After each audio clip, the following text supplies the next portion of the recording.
বাংলাদেশের বাইরে পৃথিবীর বিভিন্ন প্রান্তে যেখান থেকে চ্যানেল আই দেখছেন আপনাদের সকলকে সাদর আমন্ত্রণ তৃতীয় মাত্রা দেখবার জন্য। প্রিয় দর্শক, সাম্প্রতিক নানা বিষয় নিয়ে আলোচনার জন্য আমার সঙ্গে স্টুডিওতে রয়েছেন আমার ভাই বসাচ্ছেন বাংলাদেশ জাতীয়তাবাদী দল বিএনপি চেয়ারপারসনের উপদেষ্টা আতাউর রহমান ঢালী এবং আমার ডানে রয়েছেন AB party chairman Mujibur Rahman Manju. স্বাগত আপনাদের দুজনকেই তৃতীয় মাত্রায়। গত পরশুদিনের যে দুর্ঘটনা, বিমান দুর্ঘটনা এবং তাতে যে হতাহতের ঘটনা, বিশেষ করে অনেক বাচ্চার প্রাণ গেল এবং সেটাকে কেন্দ্র করে এখন পর্যন্ত নানা রকমের নতুন নতুন ঘটনা ঘটতে শুরু করেছে। আমরা দেখলাম যে এসএসসি পরীক্ষার তারিখ নিয়ে এক ধরনের বিলম্ব, মানে এটা স্থগিত করা বা সরিয়ে দেওয়া, সেটা নিয়ে ছাত্রদের বিক্ষোভ আমরা দেখছি। বা সচিবালয়ের ভিতরে ছাত্রদের একটা বড় অংশ ঢুকে পড়েছে এবং তারা শিক্ষা উপদেষ্টা এবং শিক্ষা সচিবের পদত্যাগ দাবি করছে। ইতিমধ্যেই মাধ্যমিক এবং উচ্চশিক্ষার দায়িত্বে থাকা সচিবকে প্রত্যাহার করে নেওয়া হয়েছে, সরিয়ে নেওয়া হয়েছে। আমরা দেখলাম যে কিছু কয়েকজন উপদেষ্টা উত্তরাতে জনতার বাধার মুখে পড়েছেন এবং সেই সঙ্গে এই ঘটনার পূর্বাপর পরিস্থিতি যদি বিশ্লেষণ করতে বলা হয় আপনাদের নিজেদের কারকে টেক মিস্টার আতাউর রহমান ঢালী। ধন্যবাদ আপনাকে, ধন্যবাদ সহ আলোচক এবি পার্টির চেয়ারম্যান। আজকে আসলে আমি কেন, আমার মনে হয় সমগ্র জাতি ভারাক্রান্ত। এই ধরনের ঘটনা বাংলাদেশে বা তদানীন্তন বাংলাদেশ পূর্ব সময়েও এই ধরনের ঘটনা ঘটেছে কিনা আমার জানা নাই। এবং এই ছাত্ররা, এই কোমলমতি ছাত্রদের যারা, আমি বলবো যাদের জীবন কেড়ে নেওয়া হলো, আমি তাদের প্রতি গভীর শ্রদ্ধা, এবং যারা আহত হয়ে এখনো মৃত্যুর সাথে পাঞ্জা লড়ছেন তাদের প্রতি, তাদের পরিবারের সকলের প্রতি আসলে সমবেদনা, শোক এগুলো জানানোর আসলে আমার কাছে কোনো, অনেক সময় মিনিংলেস। হ্যাঁ, অনেক সময় মিনিংলেস আসলে এগুলি অর্থহীন হয়ে যায়, এক ধরনের এগুলি অর্থহীন। তবু মানে সবাই আমরা পিতা, গার্জিয়ান, অভিভাবক, দেশের নাগরিক, এই তিনটা হিসাবেই আমরা আসলে কোথায় যাচ্ছি এই ঘটনাগুলো নিয়ে। কিভাবে এই ঘটনা এভাবে ঘটতে পারলো, এ ধরনের ঘটনা, এটা কি দুর্ঘটনা? দুর্ঘটনা যদি হয়, এটার দাবি করব এটার সঠিক কর্তৃপক্ষের মাধ্যমে, এটার যাতে সঠিক তদন্ত হয়। দুর্ঘটনার বাইরে আর আপনি কি ভাবছেন, কি হতে পারে? অন্য কিছু ভাবছেন আপনার মাথার মধ্যে? ভাবার কারণ হচ্ছে যে দেশে বহু ঘটনাই ঘটছে ইদানিং। অনেক সময় কারণের পিছনেও কারণ থাকে। সামনের কারণ আমরা যা দেখি, পিছনে হয়তো সেই কারণ নাও থাকতে পারে। সামনে আমরা যা দেখছি মানে খোলা চোখে, তা নাও তো থাকতে পারে। এগুলো সব কিছু বের করার দায়িত্ব তো রাষ্ট্রের যারা এখন আছেন, আমার কাছে কেন জানি মনে হচ্ছে তারা মানে কোনো ব্যাপারেই তারা যে সিরিয়াস, তারা যেই দায়িত্বে আছেন সেই দায়িত্বও সিরিয়াস না। তারপরে মানুষের জীবন, জীবিকা, সম্মান, বোধ, এগুলোকে রক্ষা করার জন্য তাদের যে দায়িত্ব, সেই দায়িত্ব থেকে তারা অনেক দূরে আছে। এত বড় একটা দুর্ঘটনা ঘটলো, এত বড়, ইতিহাসে যেটা বিরল, ইতিহাসে যেটা কখনোই ঘটেনি।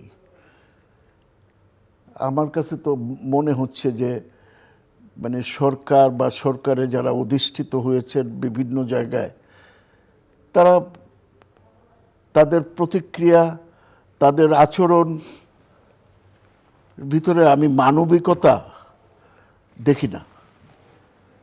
আমি ব্যক্তিগত, আপনারা দেখবেন কিনা জানি না, আমার আলোচক দেখেছেন কিনা জানি না, তো আমি যতটুকু দেখছি আমার কাছে, তাদের কাছে এটা, এই ঘটনাকে একটা নিছক ঘটনা হিসাবেই তারা মনে করছে। আমি তো এরকম মনে করি না। আজকে যা ঘটেছে, ছাত্ররা চলে গেছে, ছাত্রদের জন্য এটা যৌক্তিক। ছাত্ররা তাদের স্বাভাবিক প্রতিক্রিয়া জানাতে গেছে সচিবালয়ে, এবং কিন্তু যেভাবে ভিতরে ঢুকে পড়েছে সেটা কতটা সচিবালয় দেখেন, তো কি যারা এই ছাত্রদের বয়স কত, এই ছাত্ররা দে আর নট, মানে তারা যেই, এখন তাদের কাছে আবেগ আছে, যৌক্তিক আবেগ নেই, এখন তাদের কাছে যে আবেগ আছে, আবেগও যৌক্তিক আমি বলছি, না, হয়তো অনেক সময় দেখা যায় যে মানে মানে আপনার you need to have emotion, but মানে you should not be guided by emotion. হ্যাঁ, তো এরা যেটা হয়েছে যে তাদের বয়স এবং তারা যেভাবে দেখছে, যেভাবে তাদের সহপাঠীদের লাশ, বিদীর্ণ লাশ যেভাবে তাদের বাঁচার আত্মচিৎকার তারা শুনেছে, আমি মনে করি তাদের আজকের যে সচিবালয়ে যাওয়া, সেটাকে আমি কোনো অবস্থাতেই অস্বাভাবিক হিসাবে মনে করি না। কিন্তু তাদের সচিবালয়ে যাওয়ার আগে তাদেরকে কেন আমরা হ্যান্ডেল করতে পারলাম না? তো অনেক, এর মাঝখানে তো কতক্ষণ সময় চলে গেছে, অলমোস্ট মানে আমার তো মনে হয় যে 12-14 ঘন্টা বা 20 ঘন্টা সময় এর ভিতরে পার হয়ে গেছে। তো এই 20 ঘন্টা সময়ে কেন তাদের এই আবেগ, তাদের এই এটাকে কেন আমরা প্রশমিত করতে পারলাম না? এটার জবাব কে দেবে?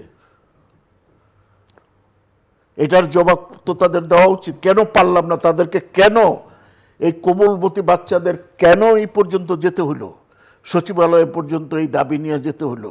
এর আগেই তো জরুরি ভিত্তিতে এই ক্যাবিনেট এটা বসে তাদের সাথে আলোচনা করে, তাদের গার্জিয়ানরা ছিল, আলোচনা করে এটার একটা সমাধান, মানে তারা, আমার মনে হয় যে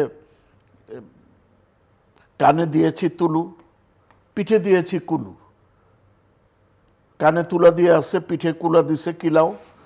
হ্যাঁ, কিন্তু এটা যে একটা দেশ, আবার আমরা বলতেছি বক্তৃতা দেওয়ার সময় বলি একটি মানবিক রাষ্ট্র কায়েম করবেন, এগুলো দিয়ে।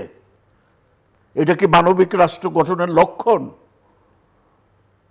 কোন অবস্থাতেই না। তো কাজেই আমি মনে করি ছাত্ররা 6 দফা দাবি দিয়েছে, এবং আমি তাদের প্রত্যেকটা দাবিকেই আমি মনে করি অত্যন্ত যৌক্তিক, তাদের এই দাবিগুলো, 6 দফা দাবি, এগুলোকে নিরসন করা। তারপরে দেশে তো আরো কাজ রয়েছে, সেগুলোকে করা। এবং আমার কাছে কেন জানি মনে হচ্ছে এই সরকার যে এই পর্যন্ত যেই কাজগুলো হাতে নিয়েছে, তাদের কোনো কাজ এখনো পর্যন্ত সময় মতন করতে পারছেন না। আমি আসছি আবার আপনার কাছে। শেষ করেছেন? ঠিক আছে, মিস্টার মুজিবুর রহমান মঞ্জু। ধন্যবাদ দুলু ভাই। ঢালি ভাইকে অনেকদিন পরে দেখা হলো। আসলে তো আমরা এই শোকের ভারটা এত বেশি, বিশেষ করে সকাল থেকে যখন নানা স্টোরি আসছে সামনে, বাচ্চারা স্কুলে যাওয়ার সময় যখন মা বাবার মনে মনে পড়ছে কথাগুলো, তো খুবই, এই ভার আমরা কেউ বহন করতে পারছি না। আপনি বলেছেন এটা অতীতে ঘটেছে কিনা, একটা ঘটনার আপনার মনে থাকার কথা, 85 সালের দিকে, 85-86 মাঝামাঝি মেবি, জগন্নাথ হল টেলিভিশন রুমে, টিভি রুমে ধসে পড়ে প্রায় 36 39 জনের মতো 15ই অক্টোবর 85-এ 85-এর 15ই অক্টোবর আমার মনে আছে, যেহেতু এর পরের বারই আমি তখন এসএসসি পরীক্ষার্থী, এবং তখন সরকার সারা দেশে আপনার ওই মানে ডেট এক্সপায়ার হয়ে গেছে যে সমস্ত বিল্ডিং, সেগুলো তখন ভাঙার অর্ডার দিয়েছিল। জগন্নাথ হলের বিল্ডিংটাও কিন্তু ডেট এক্সপায়ার হয়ে গিয়েছিল। সো এটার সাথে আমি কেন সংযোগ পাই, সেখানেও একসাথে অনেকগুলো ছাত্র মারা গেছে, এখানেও আরও হৃদয় বিদারক ছোট বাচ্চারা মারা গেছে এবং আহত হয়েছে, সেখানেও কিন্তু প্রায় 300-র মতো ছাত্র আহত হয়েছিল। এবং এখানেও একটা আমাদের রাষ্ট্রীয় ব্যর্থতার চিত্র আসে। সেখানে জগন্নাথ হল, ঢাকা বিশ্ববিদ্যালয়ের মতো জায়গার একটা বিল্ডিং ডেট এক্সপায়ার হয়ে গেছে, তারপরও সে বিল্ডিংটা ছিল। ঠিক এখানেও যেটা আলোচনায় আসছে বারবার, যে আপনার এই যে FT-7BGI যে প্লেনটা, এটা চাইনিজ একটা প্লেন, এবং গত বছর সম্ভবত 2023 সালে কিন্তু চাইনিজরা এটাকে অলরেডি এক্সপায়ার করে দিয়েছে, মানে এই প্লেনটা তারা আর কন্টিনিউ করছে না। আমাদের এয়ারফোর্সের যে বিবরণে আমরা পেলাম যে এই প্লেনটা হচ্ছে আপনার সেকেন্ড ইম্পর্টেন্ট প্লেন আমাদের যে যুদ্ধের এগুলো আছে সেখানের মধ্যে। যেই প্রশ্নটা ছাত্ররা কালকে দাবি তুলেছে এবং আমাদের অনেকেরই প্রশ্ন, যে তাহলে আমরা কি এই জায়গায় কি অসচেতন? মানে আমি যদিও ষড়যন্ত্র তত্ত্বে বিশ্বাস করি না, কিন্তু ঘুরে ফিরে আমাদের জাতিটা তো একটা ষড়যন্ত্র, সবসময় আমরা এটার মধ্যেই ঘুরপাক খাই, কারণ আমাদের কাছে সঠিক তথ্য আসে না, তদন্ত হলে তদন্ত রিপোর্ট পাই না আমরা, তদন্ত রিপোর্ট আবার দলীয় নানা ধরনের ম্যানিপুলেশন থাকে। তাহলে আমাদের এই যে আমরা এত কোটি কোটি টাকার দুর্নীতির গল্প শুনি, আবার আমাদের এই যে যখনই একটা কিছু ঘটে তখনই দেখি যে এটা ডেট এক্সপায়ার হয়ে গেছে, তখনই দেখি যে এই বিল্ডিংটা, যেমন আমি জানি না, আপনি হয়তো জানতে পারবেন, কেউ কেউ বলছেন যে মাইলস্টোনের যে স্কুলটা যেখানে করা হয়েছে সেটাও নাকি যথাযথ অনুমতি নিয়ে জায়গায় করা হয় না, সেটা কোনো ফ্লাই জোনের মধ্যে পড়েছে কিনা। এখন যখনই কোনো ঘটনা ঘটে তখনই আমাদের কাছে এই তথ্যগুলো আসে। আপনার মনে আছে যে কিশোররা যখন আন্দোলন করেছিল, ওই যে নিরাপদ সড়কের আন্দোলন, যাকেই ধরছে তার লাইসেন্স নাই, কি বিচারপতি কি মন্ত্রী, আমার মনে আছে আনোয়ার হোসেন মঞ্জু সাহেবকেও দেখা গেল যে ওনার গাড়ির ড্রাইভারের লাইসেন্স নাই। তাহলে এই লাইসেন্সবিহীন ড্রাইভারদের হাতে আমাদের জাতির এমপি, জাতির চিকিৎসক, বিচারপতি, মন্ত্রী টন্ত্রীরা সবাই কাছে আমরা সঁপে আছি। তো এই জায়গা থেকে যে জিনিসটা আমরা দেখলাম, আসলে সামগ্রিকভাবে একটা ট্রমা, একটা অনিয়ম, একটা দুর্নীতিগ্রস্ত জাতির জায়গায়, যেমন আমার খুব খারাপ লেগেছে যে ভাই, আমি কিন্তু গিয়েছিলাম ইয়াতে এই বার্ন ইউনিটে রোগীদের ওখানে যাওয়ার জন্য না, জাস্ট সহমর্মিতা প্রকাশ করার জন্য, মন মানছে না এই জন্য, যদিও ওখানে আমরা সবাইকে নিষেধ করেছি যে ওখানে, কিন্তু গিয়ে আমি যেটা দেখলাম এটা আমাকে কিছুটা উদ্বুদ্ধ করেছে, কিছুটা স্বস্তি দিয়েছে। সেটা হচ্ছে দেখলাম যে ছাত্ররা দাঁড়িয়ে তারা শৃঙ্খলা রক্ষা করছেন, স্বেচ্ছাসেবক প্রচুর লোক রক্ত দিচ্ছেন, রক্ত লাগছে না বলার পরও সবাই এসে বলছে না ভাই আমি অনেক দূর থেকে আসছি, আমার একটু রক্ত নেন। আমরা নিজেরাও বহু লোককে বুঝিয়ে সুঝিয়ে ফেরত পাঠিয়েছি। তারপরে সেখানে এক গার্ডিয়ান বলছে যে ভাই এই দেশে আর থাকবো না, এবং সে এত আবেগপ্রবণ হয়ে বলছে যে আমার ছেলেটা খুবই ব্রিলিয়ান্ট ছিল, তাকে আমি দেশেই পড়ানোর রেখেছি। তো এখানে আমি যদি স্কুলে যাওয়ার পরে আমার মানে ছেলের স্কুলে পাঠানোর পরও নিশ্চিন্ত না থাকি, একটা প্লেন এসে পড়ে, ধরুন আমরা দেখেছি যে প্যালেস্টাইনে বিমান হামলা হচ্ছে স্কুলের মধ্যে, হসপিটালের মধ্যে, হয়তো দূর থেকে কিছুটা মানে আমাদের একটু সিম্পেথি হচ্ছে, কিন্তু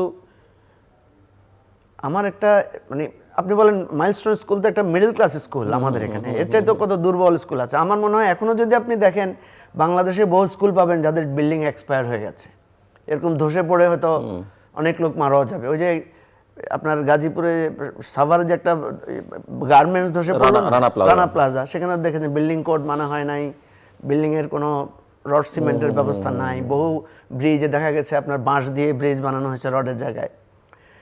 তো এইটা মানে বারবার এক একটা দুর্ঘটনা আসে, আমরা খুব সচেতন হই, অনেক আত্মপর্যালোচনা হয়। কালকে আমি বহু টেলিভিশন স্টেশনে দেখলাম যে প্রচুর এক্সপার্টদেরকে ডাকা হয়েছে, প্লেনের এক্সপার্ট, সিভিল ডিফেন্সের এক্সপার্ট, তারপরে ফায়ার এক্সপার্ট, কিন্তু এই ক্ষেত্রে তো সীমাবদ্ধ। 2 দিন 3 দিন পরে তো আমরা আবার অন্য আরেকটা ঘটনা ঘটবে, তখন এটা আমরা আবার হারিয়ে ফেলব।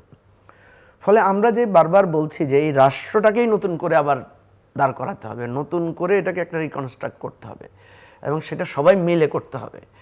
এটা আমরা বলছি, কিন্তু আমরা আসলে আমি খুবই চিন্তিত। আপনি একটু আগে আমাকে হয়তো অফেয়ারে জিজ্ঞেস করছিলেন যে কি বুঝতে পারছেন কি হতে যাচ্ছে।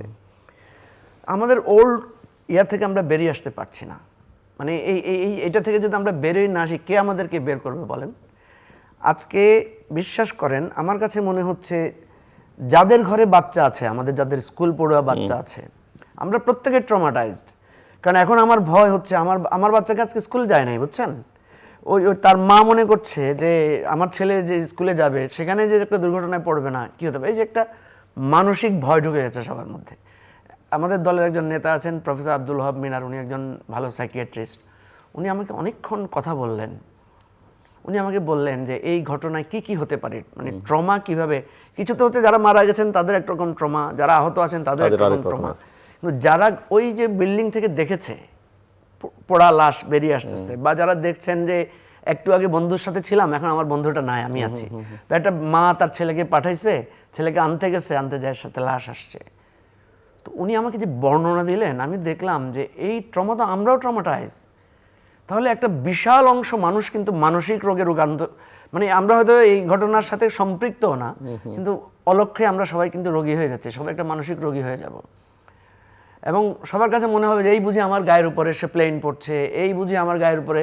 আপনি দেখুন যে ভূমিকম্প যখন হয় না, তখন বসে থাকলেও মনে হয় হঠাৎ কোনো ভূমিকম্প হয়েছে, গা কেঁপে ওঠে মাঝে মাঝে। তো এখন মনে হবে যে আমি যেখানে আছি কখন যে এসে চ্যানেল আইয়ের উপরে একটা প্লেন নাকি পড়ে, বা কখন না এই বিল্ডিং ধসে আমার মাথার উপর পড়ে। এই যে একটা সাইকোলজিক্যাল ট্রমা, এইটা আমরা কিভাবে বহন করব? এমনিতে তো আমরা রাজনৈতিক ট্রমার উপরে আছি, একটা অন্তর্বর্তীকালীন সরকার, ঢালি ভাই যে কথাগুলো বললেন খুবই দুঃখজনক। দেখেন সচিবালয় ঘেরাও হয়েছে, আপনি এখন সচিবকে প্রত্যাহার করলেন কেন? আগে করলেন না কেন?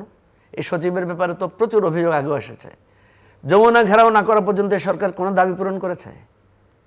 তাহলে দেখেন, আমি প্রতিবার ওনাদেরকে বলেছি যে আপনাদের কাছে গিয়ে ঘেরাও দিয়ে ওই যে উপদেষ্টার মাথায় বোতল ফেলার পরে, বোতল ছুঁড়ে মারার পরে আপনাদের মধ্যে অভিপ্রায় জাগ্রত হয়, আপনার ভুলটা আপনি বুঝতে পারেন। এই কেন? আপনার কি এই বাংলাদেশের মানুষ না? আপনার কি এই বাংলাদেশের আলো বাতাস দেখে বড় হন নাই? একটা ক্রাইসিস কীভাবে হ্যান্ডেল করতে হয়, ঢালি ভাইয়ের কথাকে আমি সমর্থন করি। এই ছেলেগুলো উত্তরা থেকে আসছে সচিবালয় পর্যন্ত, আপনার গোয়েন্দা নেটওয়ার্ক কি বলে, আপনার ম্যানেজমেন্ট কোন স্তরে কিভাবে কাজ করেছে। এর আগে আপনি দেখেছেন ঢাকার বহু দূর থেকে গিয়ে একটা কলেজের ছেলেরা ওই যে পুরানো ঢাকা থেকে গিয়ে আরেকটা কলেজের উপর হামলা করেছে। সিটি কলেজ আর ঢাকা কলেজের মারামারি, তারপরে ঢাকা বিশ্ববিদ্যালয়ের ওখানে যে মারামারি আমরা দেখেছি, গোপালগঞ্জে যেটা আমরা দেখলাম সেটাও সম্পূর্ণভাবে গোয়েন্দা ব্যর্থতা। 4 দিন 5 দিন আগ থেকে আমরা জানতে পারছি যে ছাত্রলীগ বা আওয়ামী লীগ সেখানে একটা চ্যালেঞ্জ দিয়েছে যে সেখানে এনসিপিকে তারা মিটিং করতে দিবে না। জানার পরও এনসিপির মিটিংয়ের মঞ্চে এসে তারা হামলা করেছে, ঘেরাও করেছে, ইউনোর গাড়ি জ্বালিয়ে দিয়েছে। এখন আপনি কম্বিং অপারেশন চালাচ্ছেন, কম্বিং অপারেশন আমরা দেখতে পাচ্ছি 60 to 70% নিরপরাধ লোককে আপনি গ্রেফতার করছেন, আপনি গুলি করে মানুষ মারছেন। তো মানে আমরা তো মানুষ মারার বিরুদ্ধেই তো এই অভ্যুত্থান। আমি তো দেখলাম যে বুকে গুলি লেগেছে সবগুলা, কথা তো ছিল আমরা আর কখনো বুকে গুলি চালাবো না। তাহলে আমরা কিন্তু মানে আমরা হয়তো বলবো যে আমাদের বিরুদ্ধে একটা গভীর ষড়যন্ত্র হচ্ছে, আন্তর্জাতিক চক্রান্ত হচ্ছে, সীমান্ত রেপাশ থেকে হচ্ছে। ভাইরে, তুমি তো জানো ষড়যন্ত্র হবে। আমাদের মুসলমানদের একটা বিশ্বাস আছে না যে শয়তান আমাকে সবসময় কি করবে, তাড়া করবে। তো তুমি তো জানোই শয়তান তাড়া করবে, তুমি শয়তানের ধোঁকা পড়ছো কেন? তুমি সেই ষড়যন্ত্রের কাছে বারবার ধরা দিচ্ছ কেন? আজকেও দেখেন সচিবালয়ের ঘটনা, উত্তরায় ঘেরাওর ঘটনা, উত্তরায় যে দাবিগুলো দেওয়া হয়েছে দাবিগুলো দিতে হবে কেন? দেখেন 6টা দাবি, ওদের কথা হচ্ছে নিহতদের সঠিক নাম ও পরিচয় প্রকাশ করতে হবে। এটা সরকার কেন বোল্ডলি বলছে না যে একটা স্কুলের ছাত্র মারা গেছে, এখানে তো আমাদের চুরি করার কিছু নাই, লুকানোর তো কিছু নাই। সরকার স্পষ্ট করে ঘোষণা দেয় যাদের মিসিং আছে তারা আমাদেরকে জানান, সন্তান স্কুল থেকে ফেরত যায় নাই বা স্কুলের রেজিস্টার দেখে চেক করে বলুক। এটা তো 6 ঘন্টার মধ্যে সমাধান করা যায়। সরকার স্পষ্ট করে বলবে যে নো। এই কারণে তো যে ষড়যন্ত্র তত্ত্বগুলো কেন আসে? এক বছরে তো জুলাই আগস্টে যারা মারা গেছে তাদের তালিকা করতে পারে না। পারবে কিভাবে? না পারার কোনো কারণ থাকার তো আমি তো বললাম যে কোনো কারণ নাই। পারবে কিভাবে? আমি আপনাকে একটা ছোট্ট ঘটনা বলি। প্রথম দিকে আমাদেরকে যখন সরকারি কিছু মিটিংয়ে ডাকা হতো, আমরা কয়জন ইনভাইটেড? খুব বড় জোর 80-70-80 জন, আপনি তো জানেন, বেশি না। রাজনৈতিক দলগুলোর 2-3 জন করে আমাদেরকে দাওয়াত দিত। আমাদেরকে একটা রিটেন ইনভাইটেশন পর্যন্ত পাঠাইতো না। ওখানে যাইয়া হোয়াটসঅ্যাপে কাগজ দাঁড় করে করে আপনার কি নাম, আপনি কোন দল, এভাবে অপমানজনক। একবার তো আপনার কর্নেল অলি সাহেব রাগ করে ওখান থেকে চলেই আসছেন। কর্নেল অলি সাহেবকে দাঁড়াইয়া বলতে হচ্ছে আমি কর্নেল অলি, আমি অমুক পার্টির, ওনার নাম খুঁজতেছে। আমি বললাম আপনাদের এটা তো একটা সাধারণ সিনিয়র স্টেট সেক্রেটারিকে দায়িত্ব দিলে উনি 1 ঘন্টার মধ্যে করতে পারে। আমাদের সেনাবাহিনীকে যদি শুধু দায়িত্ব দেওয়া হতো যে ওনারা শুধু নিহত এবং আহতদের তালিকাটা করবে, তাদেরকে প্রপারলি রিহ্যাবিলিটেশনের একটা প্ল্যান করবে এবং তাদের ট্রিটমেন্টটা করবে, এটা একটা ব্রিগেডিয়ার জেনারেলের আন্ডারেই একটা ইউনিটকে দায়িত্ব দিলে এটা যথেষ্ট ছিল। কিন্তু এটার সাথে মন্ত্রণালয় ইনভলভ, এটার সাথে ছাত্রদের কমিটি ইনভলভ, এটা এবং সেখানে অনেক দুর্নীতির কথাও আসছে। তো এই জন্য আমি বলছি যে এই সরকারের ব্যর্থতা এবং ভুলগুলো এত ভয়ানক। আপনি দেখেন আহতদের নির্ভুল ও পূর্ণাঙ্গ তালিকা প্রকাশ করতে হবে। একটা পার্টিকুলার জায়গার মধ্যে অ্যাক্সিডেন্টটা ঘটেছে, ওখানকার ছাত্ররা ছাড়া বাইরে থেকে কিছু গার্ডিয়ান থাকতে পারে, আর 2-4 জন যদি অপরিচিত কারো যদি সেখানে ইন্টারভেন ঘটে সেটা থাকতে পারে। স্কুলটা তো খুবই রেস্ট্রিক্টেড এরিয়ার স্কুল, আমি যতটুকু জানি, আমি কখনো যাই নাই সেখানে। তাহলে আপনি এইটা জাস্ট ক্লিয়ার করে জানাইতে কতক্ষণের দরকার হয়? এটা তো সিরিয়াসনেসের ব্যাপার। তৃতীয় হচ্ছে ঘটনাস্থলে যে ছাত্রদের উপর যে হামলাটা হয়েছে, পিটানোটা হয়েছে, এনিওয়ে ছাত্ররা হয়তো আবেগপ্রবণ ছিল, তারা হয়তো উত্তেজিত ছিল, ছবি তুলছিল, আর্মির কাজে স্বাভাবিক ছিল, অস্বাভাবিক না। আমার কথা হচ্ছে যে কোনো একটা সিচুয়েশন দুইটাই আপনাকে ধরতে হবে। আর্মিকেও তখন যদি তারা যদি সিচুয়েশন কন্ট্রোল না করে সেটা তো আরো ভয়ানক হতে পারে। আমাকে পিটাইয়ে আমি তো আগুনেই পড়ে যেতে পারতাম। আপনার মনে আছে ওই যে গাজী ট্যাঙ্কের যে ঘটনাটা ঘটেছে, সেখানে কিন্তু বেশিরভাগ লোক বাইরের লোক গিয়েই মারা গেছে। তো ওখানে প্রশিক্ষণ ছাড়া কেউ তো গিয়ে ফায়ার জায়গায় কাজ করতে পারবে না। তো মানুষকে যেতে বাধা দেয়া, আমি মনে করি সেটা যদি সার্কামস্টেন্সিয়াল মানে গুরুত্বপূর্ণ হয়, সেখানে লাঠিচার্জ করার দরকার আছে। কিন্তু আবার আপনাকে বুঝতে হবে ওরা ওখানে নৈরাজ্য করতে যায় না, ওরা ওদের বন্ধুদেরকে, ভাইদেরকে, বোনদেরকে বাঁচাতে গেছে। যার সন্তানরা আগুনে পড়ে যাচ্ছে, ওই যে আমাদের যে ম্যাডামটা মারা গেল, সে তো তার বাচ্চাদেরকে বাঁচাতে গিয়ে তো সে পড়ে গেছে। তো এখন কথা হচ্ছে তাদেরকে সরি বললে অসুবিধাটা কোথায়? তাদের কাছে গিয়ে পরিস্থিতিটা বুঝিয়ে তাদের কাছ থেকে ক্ষমা চাইলে তো কোনো অসুবিধা নাই। ছাত্র তো এই দাবিটাই দিয়েছে যে আমাদেরকে যে এইভাবে মারলো, আমরা এটার জন্য একটা সরি বলেন আপনারা। তারপরে ধরেন ক্ষতিপূরণ তো আর হবে না। ক্ষতিপূরণ হয়, কারণ সন্তান মৃত্যুর ক্ষতিপূরণ হয়, আমরা বলবো ক্ষতিপূরণ না, সহযোগিতা করেন। যেই পরিবারটা নিঃস্ব হয়ে গেছে, যার সন্তান হারিয়ে গেছে, তার সামনে মানবিকভাবে দাঁড়ান। তার যত ধরনের সহযোগিতা রাষ্ট্র বলুক যে আমি আপনার পাশে আছি। তো এই দাবিগুলোর সাথে আমি ঢালিবার সাথে একমত, যে দাবিগুলোর সাথে আমরা একমত। এবং স্পেশালি এই যে প্রশিক্ষণ বিমান বারবার অ্যাক্সিডেন্ট হচ্ছে, 34 বছরের 32টা সম্ভবত অ্যাক্সিডেন্ট হয়েছে, এটার জন্য স্পেশাল তদন্ত হওয়া দরকার। এই প্লেনটা ওই রুটে যাওয়ার সঠিক ছিল কিনা, প্লেনের কোনো ত্রুটি ছিল কিনা, এগুলো খুব অল্প সময়, এগুলোর জন্য খুব লম্বা তদন্তের দরকার নাই। আমার তো মনে হয় 1 সপ্তাহ তদন্তেই যথেষ্ট, এনাফ। 1 সপ্তাহের মধ্যে এটা আরো কম সময় সম্ভব। এটা তো বললাম তো, এটা তো পার্টিকুলার কেস, এটা তো একদম ব্যাপক বন্যা না, it is not a warfare, right. তো সুতরাং এখানে আমি মনে করি সরকারকে খুব সিরিয়াসলি অ্যাটেম্প নিতে হবে। এই সরকারের প্রচুর অভিজ্ঞতার অভাব, এইটা বারবার হচ্ছে। এবং আমি কোনো ভবিষ্যৎ বক্তা না, আপনি অনেক ভবিষ্যৎ কথা বলেন যেটা ভাই মাঝে মাঝে। আমি মনে করি আরও ভয়ানক পরিস্থিতি হবে যদি ওনারা শিক্ষা না নেন। ওনারা কিন্তু শিক্ষা নিচ্ছেন না, একটা ঘটনা পার হয়ে গেলেই ওনারা মনে করেন যে শেষ। সো মিস্টার আতাউর রহমান ঢালী, আমি ব্যর্থতার ওনার কথাটা শেষ করে, উনি বলছে যে অভিজ্ঞতাটা, আমি এটা ঠিক আছে, কিন্তু এটার সাথে আমি আরেকটা লাইন যোগ করব, তাদের সদিচ্ছার অভাব। আমি সদিচ্ছা দেখছি না। অভিজ্ঞতার অভাব তো থাকতেই পারে, অনেকেরই থাকতে পারে, ঘাটতি থাকবে, কিন্তু না, অভিজ্ঞতার অভাব থাকলে কি হবে ঢালী ভাই? ধরেন আপনি একটা টেলিভিশন স্টেশন বানাবেন, আপনি তো সব জানেন না, আপনি অভিজ্ঞতার সহযোগিতা নেবেন। আপনি নন পলিটিক্যাল লোক, প্রফেসর ইউনূস যেটা সবসময় বলে যে উনি অরাজনৈতিক লোক, এটা আপনি অরাজনৈতিক লোক কিন্তু দায়িত্ব পালন করছেন সুপার পলিটিক্যাল একটা জায়গায়, আপনি সে ধরনের অভিজ্ঞদেরকে সাহায্য নেবেন, এক্সপার্টদের সাহায্য নেবেন। সেটা তো বললাম, কিন্তু সেটার জন্য আপনার যে সদিচ্ছার দরকার। আমার কাছে মনে হয় যে ওই যে বলে না, একটা মানুষের, এটা বোধহয় মাও সেতুংয়ের একটা কোটেশন, যে নরম্যান বেথুনের মৃত্যুবার্ষিকীতে বলেছিল যে একটা মানুষের যোগ্যতা কম বেশি থাকতেই পারে, কিন্তু তার যদি জনগণের প্রতি তার যদি ভালোবাসা থাকে, তার যদি সদিচ্ছা থাকে, তাইলে সে কিছু না কিছু করতে পারে।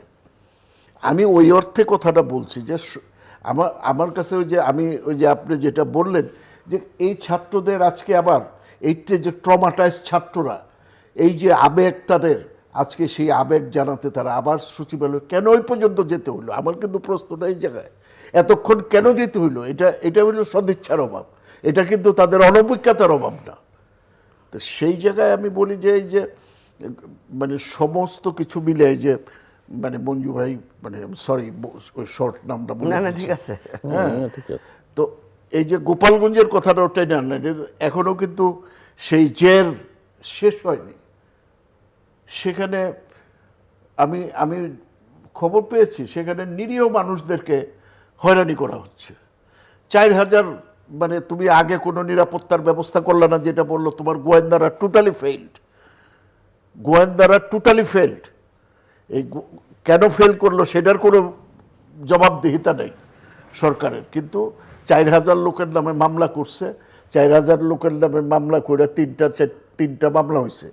এই মামলা করে সেখানে ধরুক যারা সত্যিকার অর্থের মানে বিশৃঙ্খলা সৃষ্টি করতে চাইছে তাদেরকে ধরার ব্যাপারে তো আমাদের কোনো নাই, কিন্তু গণহারে একটা ওই আতঙ্কিত জনপদ বানায় দেওয়া, এটা তো মনে হয় যে বাংলাদেশ থেকে বিচ্ছিন্ন কোনো একটা দ্বীপ বা জেলা সেভাবে ট্রিট করা সেভাবেই মনে হয়েছে। তো আপনার গোপালগঞ্জে আমার রাজনৈতিক পরিচয় দায়ী থাকুক, আমি তো একটি দেশের নাগরিক হিসাবে আমার তো সব ধরনের মানে যে নাগরিক যে সুবিধা অবশ্য নাগরিক হিসাবে নাগরিক দায়িত্ব আমি পালন করব। হ্যাঁ, সুবিধা অধিকার এগুলো তো সবকিছু আমাকে সেই জায়গার থেকে যদি আমরা একটা অবস্থা পার হয়ে আসলাম 17 বছর 16 বছর, হ্যাঁ, পার হয়ে এসে আমাদের সমস্ত মিস্টার মঞ্জু বললেন যে আমাদের তো কথাই ছিল যে আর আমরা কারো উপরে বুকের গুলি চালাবো না। সেই অবস্থার থেকে আইসে আজকে এটা কি কারণে সেনাবাহিনী কে ওইখানে গুলি চালাতে হলো? কেন সেনাবাহিনীকে এখানে এসে ছাত্রদের এবং শিক্ষকদের মারতে হলো? কেন? কি দায়িত্বে? কেন? কি অবস্থার পরিপ্রেক্ষিতে? এগুলির কি কোনো ব্যাখ্যা নেই? সেনাবাহিনী কি কারো কাছ থেকে জবাবদিহিতার ঊর্ধ্বেই থাকবে? আগেও ঊর্ধ্বে ছিল, এখনো কি ঊর্ধ্বে থাকবে? তারা কি আমাদের দেশের পার্ট না? সচিবালয়ে যেভাবে ছাত্ররা ঢুকলো, আমরা যদি দুইটা পার্ট দেখি, ছাত্রদের যেটা হালি ভাই বলছেন, আমি একটু হয়তো কথাটা একটু হবে, সেটা হচ্ছে যে ছাত্ররা তাদের অধিকারের জন্য বা তাদের দাবি নিয়ে সচিবালয় পর্যন্ত আসতে হলো কেন, একটা প্রশ্ন। 2 নম্বর হচ্ছে এইভাবে র্যান্ডমলি সবাই সচিবালয় ঘেরাও করবে, বারবার ছাত্ররা আসবে, কথায় কথায় আসবে, তারপর ঢুকে পড়া তো নিরাপত্তা ইস্যু। আপনার পুলিশ, শুধু পুলিশ হলে একটা কথা ছিল, আজকে সেনাবাহিনীর ব্যারিকেড ভেঙে ছাত্ররা ঢুকে পড়েছে, এর আগেও একবার ঢুকে পড়েছে। একটা জিনিস আমি বুঝি যে একটা ছাত্র আন্দোলনের মধ্য দিয়ে একটা পরিবর্তন এসেছে। মুক্তিযুদ্ধ তো একটা লড়াই ছিল, মুক্তিযুদ্ধের সময় যারা অস্ত্র ধরে নাই তাদেরকে আমরা বলছি সে দেশদ্রোহী বা দেশপ্রেমিক নাই বা দেশপ্রেম কম তার, ঠিক আছে। কিন্তু যুদ্ধ জয়ের পরে যার হাত পরে যখন অস্ত্র জমা দেওয়ার আহ্বান জানানো হলো এবং এরপরে যে অস্ত্র বহন করেছে সে কিন্তু অপরাধী। এখন একটা ছাত্র অভ্যুত্থানে আমরা যখন রাস্তায় নেমে এসেছি, আমরা সবাই তখন বিপ্লবী সংগ্রামী, আমরা সবাই জুলাই যোদ্ধা, কিন্তু এটাকে তো একটা শান্তির জায়গায় আনতে হবে, এটা তো একটা এন্ডের জায়গায় আসতে হবে, শেষ, যুদ্ধ শেষ, এখন আমাদের শান্তির সময়, এখন আর আমরা রাস্তায় নেমে আসবো না, এখন কথায় কথায় আমরা আর ঘেরাও করবো না, এখন কথায় কথায় আমরা আর ব্যারিকেড দিব না। যদি এই ব্যারিকেড এবং কথার কথা এটাই চলতে থাকে তাহলে তো দেশ চালানো যাবে না, প্রত্যেকে কথায় কথায় এসে সচিবালয় ঘেরাও করবে। এই কনক্লুসিভ একটা জায়গায় তো আমরা পৌঁছাতে পারিনি এখন পর্যন্ত। একটা জায়গায় এসে তো বলতে হবে যে আমরা আসেন সবাই একমত হই।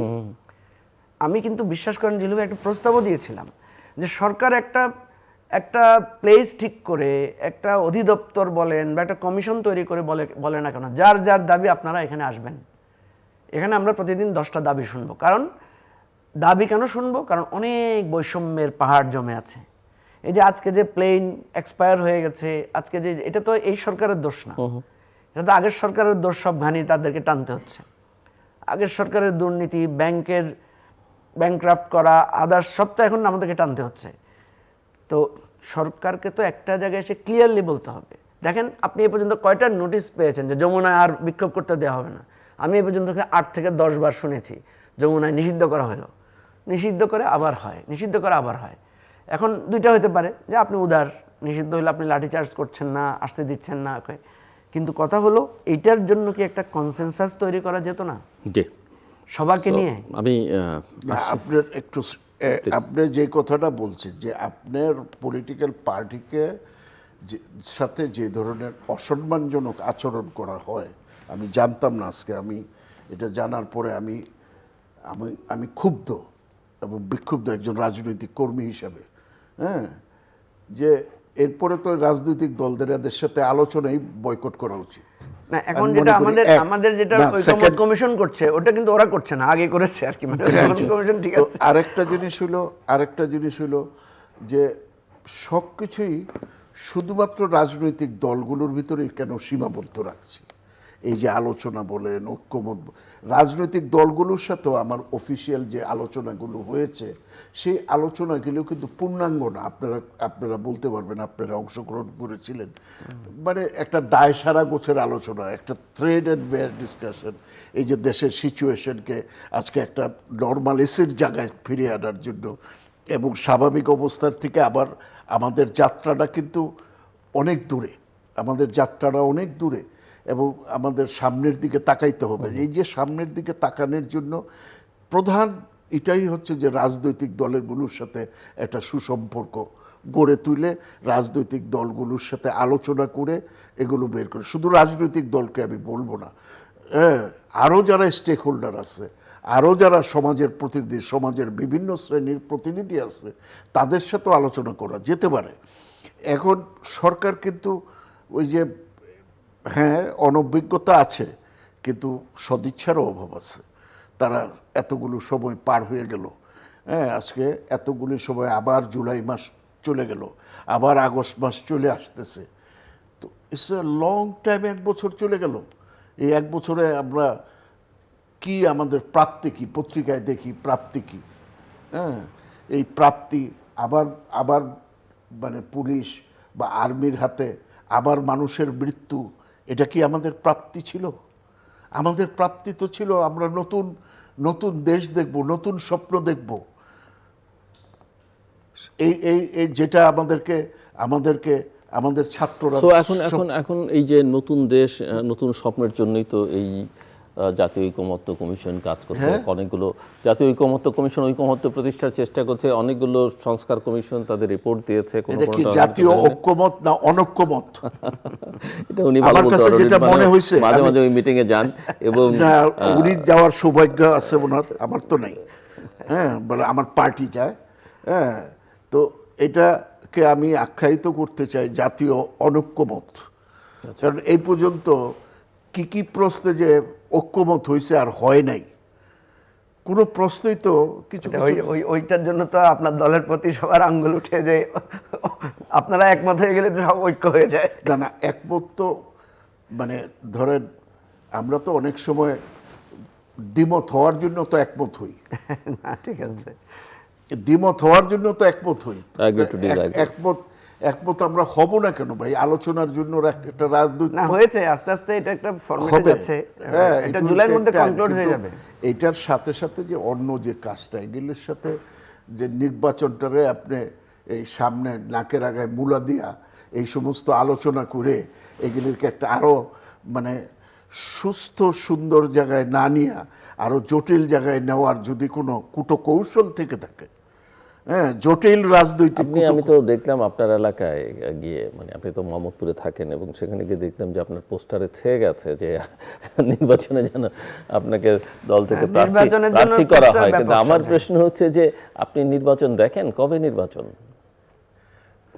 আপনি তো নির্বাচনী মাঠে নেমে পড়েছেন, অন্যান্য দলও কিছু কিছু মনোনয়ন দেওয়া শুরু করেছে, দিয়েছে অনেক। যেহেতু আমরা একটা কবে দেখেন নির্বাচন? একটা মানে সবই তো ওই যে এখন দেখছি যে জুলাই সনদ, ন্যাশনাল চার্টার, ঐকমত্য এগুলোর সঙ্গে আটকে আছে। তো এই জট কবে খুলবে বলে মনে হয়? এখন আমরা তো বিএনপি তো প্রথম থেকেই দেখেন আমরা এবং শুধু সনদই না, যেমন এনসিপির প্রধান তো বলেছেন যে জুলাই সনদ বাস্তবায়ন হওয়ার আগেও নির্বাচন হবে না। ওনারা তো মানে আরো কত কথাই বলছে, ওই আগে এই নির্বাচন, পরে ওই নির্বাচন। হ্যাঁ, এনসিপি নিয়ে আমি কোনো আলোচনা করতে চাই না, কারণ দেয়ার মানে কয়েকদিন আগে হয়েছে, ওদের আরও কিছু অভিজ্ঞতা হোক, এরপরে আমি আমার মতো লোক আলোচনা করলে, উনি আলোচনা করলে ওদের গুরুত্ব অনেক বাড়বে। এত গুরুত্ব দেওয়ার কোনো কারণ আমি দেখি না। হ্যাঁ, কারণ ওরাও এখন তো আপনাকে আমার প্রশ্ন ছিল যে নির্বাচন আপনি কবে দেখেন? হ্যাঁ? কবে হবে নির্বাচন বলে মনে হয়? নির্বাচন সব লক্ষণ টক্ষণ দেখে কি মনে হচ্ছে? এখনো পর্যন্ত মানে সরকার যেভাবে বলছে, আমি তো সরকারিটাই বলবো, ওনারা কিন্তু খুবই মানে এমনভাবে বায়বীয়ভাবে বলছে যে ডিসেম্বরের ভিতরে প্রস্তুতি, কিন্তু এর পরেরটার বলেনি। অনেকে বুঝে নিছে যে ডিসেম্বরের ভিতরে নির্বাচন, সাদামাটাভাবে বললে, উনি যদি বলে থাকে ডিসেম্বরের ভিতরে প্রস্তুতি, এরপরে তো নির্বাচন হইতে আরো 3 মাস, তো জানুয়ারি, ফেব্রুয়ারি, মার্চ। না, ফেব্রুয়ারিতে একটা বলাই আছে তো। আমি হতে এটা পারে, দেখি হতে না, পারে, হতে কোথায় বলছে ফেব্রুয়ারিতে নির্বাচন হবে? লন্ডন বৈঠকের পরে। লন্ডন কোথায়? এটা ডকুমেন্ট কার কাছে? জয়েন্ট স্টেটমেন্ট এটা করেছেন না ডক্টর খলিল না, করেছেন? আমাদের সাথে আমাদের অ্যাক্টিং চেয়ারপারসনের সাথে যে আলোচনা হয়েছে, আমরা বলছি যে আপনারা লন্ডনের যে আলোচনা হয়েছে সেটাকে কার্যকরী করার জন্য, তারা তো এটা প্রকাশ করছে না। এটা তাদের দায়িত্ব ছিল, এটা সরকারের দায়িত্ব ছিল। না, বিএনপি তো কনভিন্সড যে ফেব্রুয়ারিতে ইলেকশন হবে। বিএনপির আমির খসরু মাহমুদ চৌধুরী So, বলেছেন। আপনি কি দেখেন কবে নির্বাচন হবে? এবং তার আগে যেসব শর্তাবলী এখন বিভিন্ন মহল থেকে, বিভিন্ন দল থেকে নানান শর্ত, এটা না হলে নির্বাচন হবে না, ওটা না হলে, এবং সবাই মিলেই অনেকেই বলছেন যে নির্বাচনের পরিবেশও নাই। এবং তার আগে এই যে জুলাই সনদ বা জুলাই ঘোষণা, ন্যাশনাল চার্টার, এগুলোর কি অবস্থা, বা জাতীয় ঐকমত্যের কি অবস্থা? আলটিমেটলি তো আমাদের একটা ইলেকশন তো লাগবেই, ইলেকশন হতেই হবে, এটার পথ নেই। কারণ ইলেকশন ছাড়া ইলেকশন না হলে কি আছে? সেটা কবে? 25, 26, 27? না, আমি প্রথমত মনে করি, আমি এখনো কনফিডেন্ট যে ফেব্রুয়ারিতে নির্বাচন হবে। 1 নাম্বার, নির্বাচনের জন্য কিছু শঙ্কা আমি দেখি। প্রথমত আপনি যেগুলো বলছেন এগুলো খুব বেশি সমস্যা নাই, কারণ জুলাই চার্টার জুলাইয়ের মধ্যেই কনক্লুডেড হয়ে যাবে, যেটা আমরা দেখেছি কালকেও। কারণ এখন কমিশন যেটা করা শুরু করেছে সে একটা রুলিং দিয়ে দিচ্ছে, রুলিং দিয়ে বলছে আপনাদের কার কার দ্বিমত আছে দিয়ে দেন। মানে এখন আমরা যাচ্ছি যে আমরা মানে কমিশন রুলিং দিবে, কারো যদি ডিসেন্ডিং ভয়েস থাকে সে বলবে যে আমি এটার সাথে একমত। এইটাই আমাদের জাতীয় সনদে লেখা হবে, নাম্বার 1। নাম্বার 2 হচ্ছে চার্টার লেখার দায়িত্ব মোটামুটি বিভিন্ন দল থেকে আমরা আমাদের মতামত দিয়ে দিয়েছি। একটা চার্টার রেডি হয়ে গেলে সেটা নিয়েও কথা হবে, চার্টারে কারো মত থাকলে না থাকলে সেটা সেভাবে হবে। ইলেকশনের সাথে এটা খুব বেশি সম্পর্কযুক্ত না। এনসিপি কোন দল কি বলছে, কিছু দল তো আপনার মানে সিরিয়াসলি বলছে যে এই পন্থা ইলেকশন না হলে আমরা ইলেকশন করতে দিব না, বা ইলেকশন হবে না, এই ধরনের কথা বলছে। বা ইলেকশনে যাব না। যেমন ধরেন পিআর পদ্ধতির ব্যাপারে আমরাও পিআর পদ্ধতির মানে দাবিদারদের একটা অংশ, কিন্তু আমরা এমন বলছি না যে পিআর না হলেই ইলেকশন আমরা যাব না, এটা আমরা বলি নাই। এটা আমাদের একটা দাবি, আমাদের একটা পছন্দ, আমরা আমাদের পছন্দের জন্য কথা বলবো, মানুষকে যুক্তি দিয়ে আমাদের পছন্দের দিকে শক্তি, সেই দাবি আদায়ের শক্তি অর্জন করা পর্যন্ত তো আমাদের wait রাজনৈতিক করতে হবে, গোল। আমি সবকিছু যদি এখনই হয়ে যায়, আমি আর ভবিষ্যৎ রাজনীতি করব কি নিয়ে? তো এখন কথা হচ্ছে যে ইলেকশনের আমি থ্রেড দেখি অন্য জায়গায়। দেখেন, এই ইলেকশন না হলে বিকল্প কি? বিকল্প হচ্ছে ডক্টর ইউনূস কন্টিনিউ করাই তো। কিন্তু ডক্টর ইউনূস কন্টিনিউ করবেন কিসের উপর দিয়ে? এই যদি আপনি কয়েক মাস পর পর সচিবালয় ঘেরাও হয়, কয়েক মাস পর পর যমুনা ঘেরাও হয়, এবং সচিবালয়ে এবং এখন পর্যন্ত তো উপদেষ্টাদের ঘেরাও হয়েছে। এই যে আজকে 2 জন উপদেষ্টা ঘেরাওয়ার কথা আমরা শুনেছি। আরেকবার যমুনার সামনে উপদেষ্টার মাথায় বোতল মারার গল্প কাহিনী আমরা দেখেছি। এর আগেও আপনার স্বরাষ্ট্র উপদেষ্টাকে নানাভাবে ওনার জানাজা পর্যন্ত পড়েছে। এই যে এনসিপির আগে যে নাগরিক কমিটি হয়েছিল, তারাই একটা গায়েবানা জানা পড়েছে এই উপদেষ্টা মহোদয়ের। আল্লাহ না করুক, যেভাবে যাচ্ছে এরপরে তো কোথায় যে কী অবস্থা হবে, এটা তো আমরা মানে একটা জিনিস হচ্ছে না, ক্রমান্বয়ে তো আপনি একটা জিনিস বুঝতে পারছেন যে কোন দিকে যেতে পারে। ষড়যন্ত্র তো আওয়ামী লীগ তো বসে নাই, আওয়ামী লীগের স্বৈরাচারের ফ্যাসিবাদের জায়গায় তারা তো সুযোগ নেবেই। ইলেকশনের আমি যেই আশঙ্কাটা দেখি, এখানে যদি দুইটা পক্ষ খুব স্ট্রং থাকে, বা আপনি আরও বাড়িয়ে 3টা বা 4টা পক্ষ করতে পারেন। প্রথমত হচ্ছে সরকার, দ্বিতীয় হচ্ছে বিএনপি। কারণ নির্বাচনের অনিশ্চয়তার একটা অংশ কিন্তু বিএনপির দায় আছে। কেন দায় আছে দেখেন, কারণ বিএনপি যেহেতু বড় দল হিসেবে ক্রিয়েটেড হচ্ছে সবার কাছে, তাহলে আমি যদি ইলেকশন করতে যাই, আমি মানে এই যে বিভিন্ন দল বলছে লেভেল প্লেয়িং ফিল্ড, বা তার অধিকারের জায়গা থাকবে। অধিকার ক্ষুণ্ণ হতে পারে কার হাত দিয়ে? একটা হতে পারে সরকারের হাত দিয়ে, আরেকটা হতে পারে বড় দলের হাত দিয়ে। হ্যাঁ, আরও বড় দল আছে দুই একটা, জামাত আছে, ইসলামী আন্দোলন বাংলাদেশ আছে, বা এনসিপি আছে, বা আরও অন্যদেরকে আপনি ধরতে পারেন। কিন্তু অন্যান্য বড় দলকে আরেকজনের অধিকারে হস্তক্ষেপ করতেছে বা করার একটা থ্রেট আছে, আপাত দৃষ্টিতে সেই থ্রেট দেখা যাচ্ছে না। অন্যান্য দলগুলো থ্রেট হচ্ছে সরকারের মধ্য দিয়ে। ধরেন আমার দলের এমন ক্ষমতা নাই যে আমি বিএনপির একটা মিছিলে যা হামলা করব, আমি জামাতের একটা নির্বাচনী অফিস ভেঙে দিব, বা আমি ভোট কেন্দ্র দখল করব। হ্যাঁ, আমার পক্ষ হয়ে সরকার করতে পারে। তাহলে এখানে যদি সরকার মনে করে যে সেই ইলেকশনে কোনো ম্যানিপুলেশন করবে না এবং সে নিরপেক্ষতার ভূমিকা রাখবে, এবং বিএনপি যদি সিরিয়াসলি এই জিনিসটা অ্যাসিউর করে যে সে অন্য তার কম্পারেটিভলি তার থেকে যারা দুর্বল দল তাদের নির্বাচনী কোনো জায়গায়, তাহলে নির্বাচনটা কিন্তু ফেব্রুয়ারি কেন, আমি কিন্তু জানুয়ারি ডিসেম্বরও ইলেকশন হয়ে যেতে পারে। থ্রেটটা আমি ওই জায়গায় দেখি। দেখেন ইতিমধ্যে নির্বাচনের, যে আপনি বলেছেন ঢালিভাইয়ের পোস্টার, আপনি গ্রামে যান না তো আপনি দেখবেন না, গ্রামে গঞ্জে প্রচুর নির্বাচনের পোস্টার। যারা নির্বাচনের বিলম্বিত করতে তাদেরই পোস্টার বেশি, তাদেরই মার্কা বেশি। এবং আপনি দেখেছেন যে ঢাকায় যে কয়েকটা মহাসমাবেশ হয়েছে, ইতিমধ্যে কিন্তু নিজেদের শক্তি সামর্থ্য শোডাউন করার একটা প্রবণতা অলরেডি তৈরি হয়ে গেছে। শুধু তো তা না, জেলা জেলায়ও মিটিং হচ্ছে, মিছিল হচ্ছে, ক্যাম্পেইন হচ্ছে, ঘরে ঘরে গিয়ে মার্কার প্রচার হচ্ছে। নির্বাচনের কিন্তু পুরো দমে আমেজ মানে পোলিং এরিয়াগুলোতে বিরাজ করছে। এবং আপনি বিএনপির নেতাদেরকে খুঁজলে পাবেন না ঢাকায়। আপনি দেখবেন ঢালিভাই তো শহরের লোক, আপনি মফস্বলের যে সমস্ত এমপিদেরকে, এমপি প্রার্থী যারা আছে তাদেরকে টকশোতে দেখবেন সপ্তাহে 2 দিন বা 3 দিন পাবেন, বাকি দিন ওনার কিন্তু এলাকায় আছেন। সো ইলেকশনের কার্যক্রম প্রচারণা পুরোদমে চলছে, টেন্সটা পুরোদমে চলছে। ইলেকশন ঘোষণা হওয়ার পরে 2টা ঘটনা ঘটতে পারে। একটা হচ্ছে বিএনপির প্রার্থী সিলেকশন নিয়ে একটা গন্ডগোল হতে পারে, মারামারি হতে পারে। বিএনপি জামাতে একটা গন্ডগোল লাগতে পারে। আবার যদি কোনো পোলারাইজেশন হয়, মানে আপনার ধরুন জোট হয়, জামাত কেন্দ্রিক জোট, বিএনপি কেন্দ্রিক জোট, এনসিপি কেন্দ্রিক জোট, তখন জোটে জোটে একটা হাঙ্গামা হতে পারে। এটা হতে পারে, কিন্তু হওয়ার পরে আপনি কি মেজার নিচ্ছেন গভর্নমেন্ট হিসাবে? ধরুন বিএনপির 2জন প্রার্থীর মারামারিতে বা 2জন প্রতিদ্বন্দ্বীর মারামারিতে একটা অগ্নিকাণ্ডের ঘটনা ঘটলো, বা 2জন মানুষ মারা গেল। আপনি যদি কোনো গ্রেফতার না করেন, আপনি যদি কাউকে না ধরেন, তাহলে কি হবে? আবার গ্রেফতার করার পরে যদি এক পক্ষ রাস্তা ব্যারিকেড দেয়, আরেক পক্ষ, এই জায়গায় আমি খুবই শঙ্কিত যে আমাদের যে পুলিশ অ্যাডমিনিস্ট্রেশন অ্যান্ড আর্মি যারা মুভ করছে ফিল্ডে, তারা কোনো কঠোর পদক্ষেপ নিতে পারছে না। তারা নিচ্ছে কোথায়? গোপালগঞ্জে। কখন নিচ্ছে?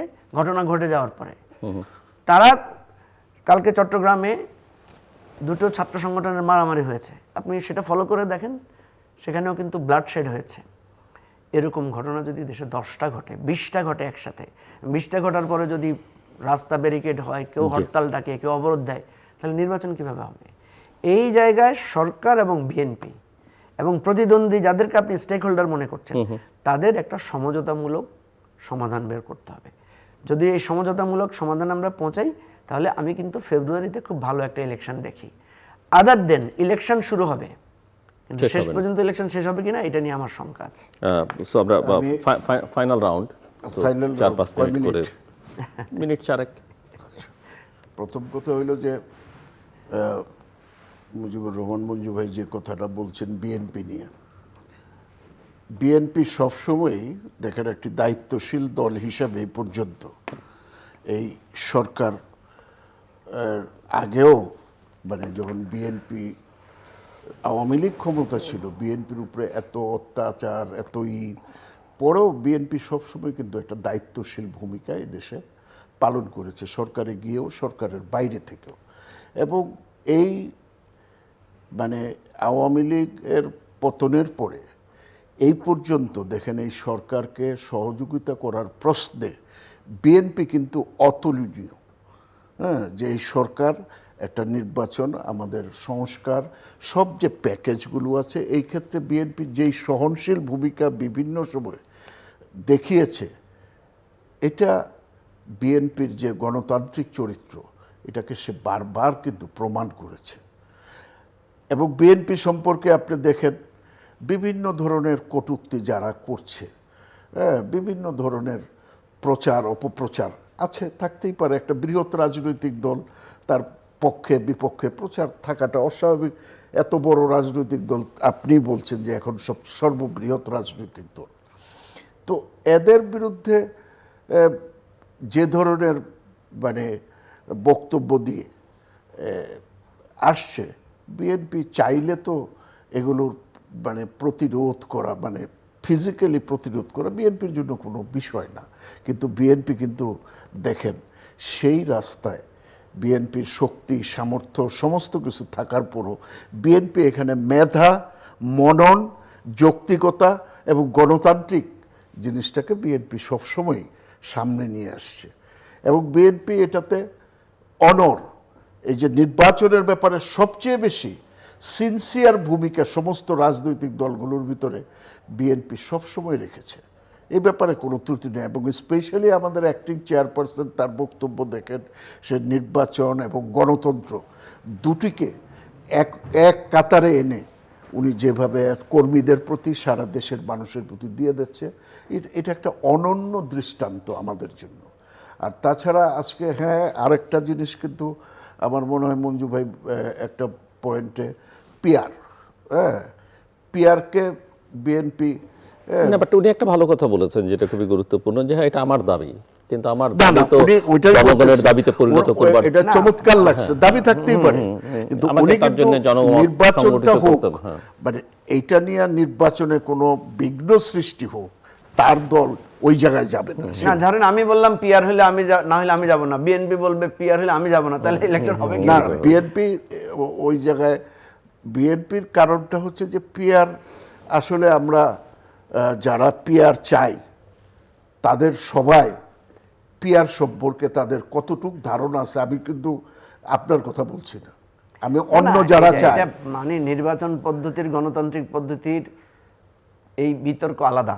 ধরেন আপনি ফার্স্ট পাস দি পোস্টের কি সুবিধা অসুবিধা আছে, পিআর এর কি সুবিধা অসুবিধা আছে, এগুলো নিয়ে আমাদের ডিবেট চলবে, আলোচনা হবে। চলবে, কিন্তু আমরা বিএনপি প্রথম থেকে এটার বিরুদ্ধে কেন? কারণ আবার কি আমরা স্বৈর শাসককে প্রতিষ্ঠিত করার দায়িত্ব নিচ্ছি? বিএনপি স্বার্থের জন্য এটার বিপক্ষে, না। এটা আলাদা হিসাব। না, বিএনপির স্বার্থের জন্য না।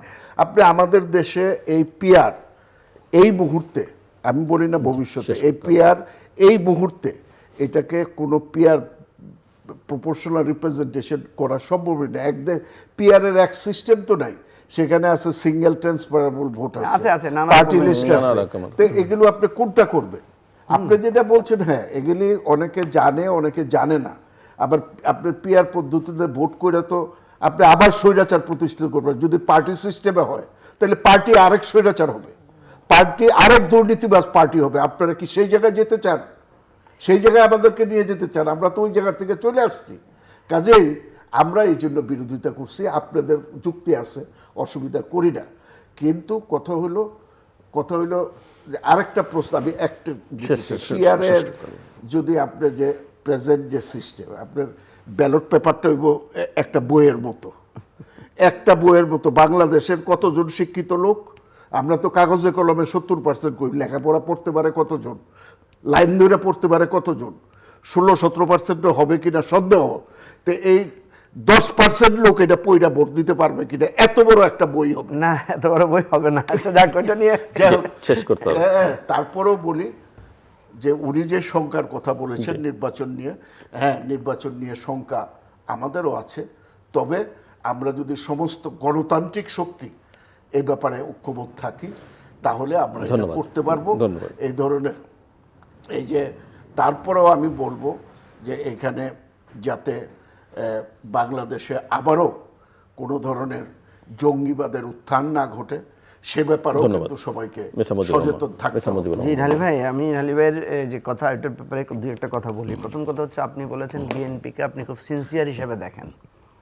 আমি বিএনপির সিনসিয়ারিটি নিয়ে প্রশ্ন করব না, কিন্তু আমি মনে করি বিএনপি কিন্তু গত 15 বছর ধরে বাংলাদেশে একটা পপুলার পার্টি আকারে আছে, কারণ আওয়ামী লীগ কেন একটা ফেয়ার ইলেকশন দেয় নাই, তার একটা আশঙ্কা যে ইলেকশন দিলেই বিএনপি ক্ষমতা আসবে, এই জন্যই তো দেয় নাই, বা এই আশঙ্কা থেকে দেয় নাই। তাহলে দেখেন বিএনপি কিন্তু প্রত্যেকবারই আন্দোলন করেছে। 2014-তে সে নির্বাচন বর্জন করে আন্দোলনের ডাক দিয়েছে।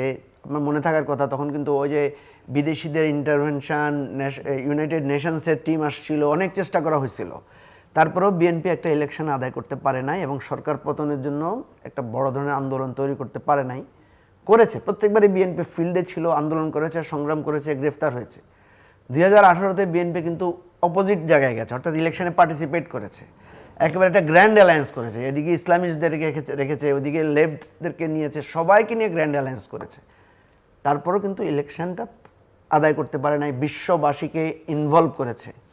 জিলু ভাইরাও আমাদের ওই সময়কার নানাভাবে মানে রাইটসের জন্য ওনারাও কিন্তু মানে সহযোগিতা করেছেন নাগরিক সমাজের পক্ষ থেকে। এরপরেও আন্দোলন হয়েছে, আমরা সরকার হটাতে পারি নাই। কথা হচ্ছে এই যে আপনি সারা দেশের মানুষকে একত্রিত করে একটা জাগরণ তৈরি করতে পারলেন না, অভ্যুত্থান তৈরি করতে পারলেন না।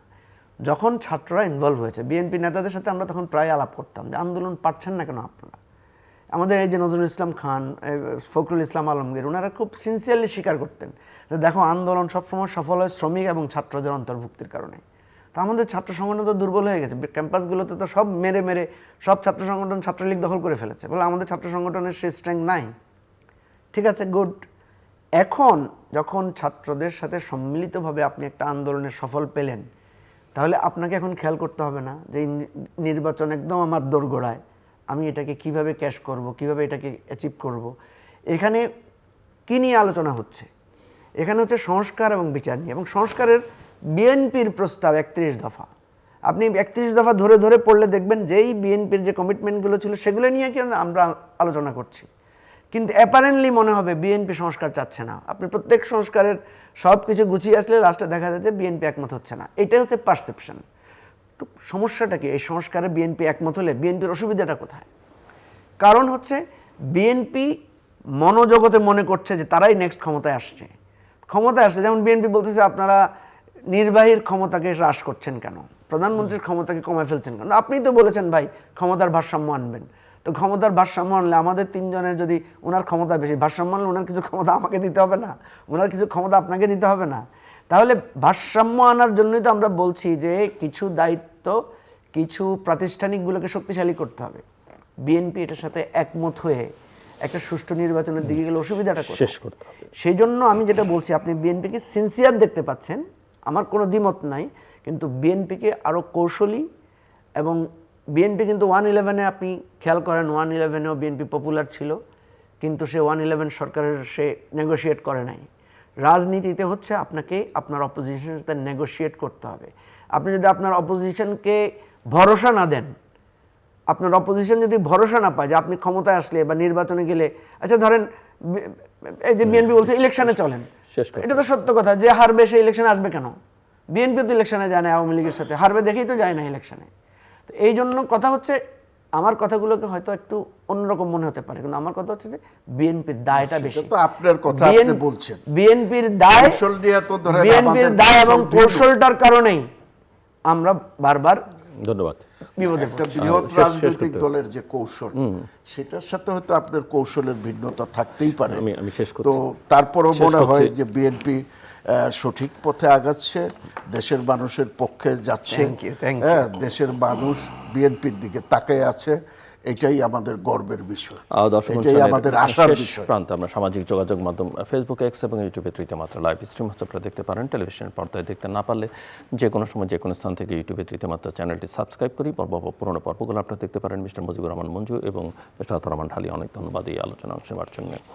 দর্শক, আমার অতিথিরা বলছিলেন যে সরকার কোনো ব্যাপারই আসলে খুব একটা সিরিয়াস না গত 11 মাসে, সেটা দেখা গেছে, এবং তারা শিক্ষা না নিলে একটার পর একটা ঘটনা ঘটছে, এবং প্রতিটা ঘটনাই কিন্তু খুব হৃদয় বিদারক এবং দুর্ভাগ্যজনক, এবং সেখানে পরিস্থিতি আরও ভয়ানক হতে পারে। এবং সরকার যে আসলে পুরনো চিন্তাভাবনা থেকে বেরোতে পেরেছে সেটা বলা যায় না। সরকার সংশ্লিষ্টদের অনেকেরই আচার আচরণ, কথাবার্তা, দেহভঙ্গি, মনোভঙ্গির সঙ্গে পুরনো সরকারেরও অনেক মিল খুঁজে পাওয়া যাবে।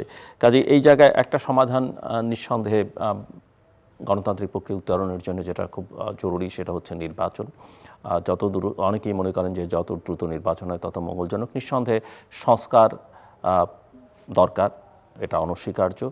বিচারও করতে হবে যারা অপরাধী, কিন্তু শুধুমাত্র এই বিচার এবং সংস্কারের কথা বলে আটকে থেকে এবং সংস্কার না করে, বিচার না করে যদি এই কথামালার মধ্যে আটকে থেকে নির্বাচনকে বিলম্বিত করা হয়, সেটাও দেশের জন্য খুব একটা কল্যাণকর হবে না।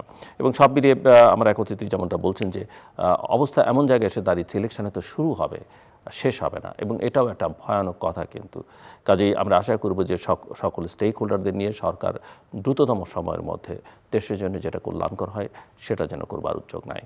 অন্যথায় এর দায় অবশ্যই সরকারকে, এমনকি সরকার প্রধানকেও নিতে হবে। আমাদের সঙ্গে থাকবার জন্য অসংখ্য ধন্যবাদ। আপনাদের সবার জন্য শুভকামনা।